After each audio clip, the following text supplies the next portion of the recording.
Thank you, Mr. Chair. Just briefly, it's interesting to hear how different members of our committee have different perceptions about what this bill is about. And I know there's discussions, and I hear the members about allowing refugees into the country in different times in history where that may or may not have been the right action. But in my opinion, in my interpretation, is that we've become distrustful of some of the actions of the administration that they've taken. And we look at, for example, the building of the pier off of Gaza, and that cost 330 million taxpayer dollars, and it sent 1,100 military members from Virginia to be at risk there. And they didn't ask any member of Congress before that happened. I remember we had a brief on it, and members on both sides of the aisle were not happy about the lack of transparency that was coming out of the administration.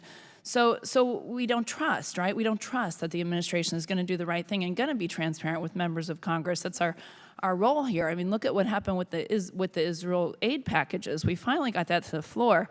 We passed the Israel aid. We voted as a majority of Congress to send money to Israel. And then what happened a couple weeks later? The Biden administration, again, unilaterally decided that they would stop an arms shipment that was on its way to Israel. And we sat in a brief last week again that was a bipartisan group. And people were upset with that lack of transparency. So there's no trust now that exists between the administration and what happens in Congress. And that's our job here in Congress, is to provide that oversight. So in my opinion, that's what this bill does. It puts some guardrails on the administration. It says, hey, if we need to have discussion about refugees, and we did it for Afghanistan. I know there was a mention even of the Holocaust, and there may be times where that's appropriate, but you've got to involve Congress, and this puts guardrails on an administration that we in reality don't trust right now because of some of the recent action that they've taken without including Congress. So because of that, I'll be supporting this. Thank you.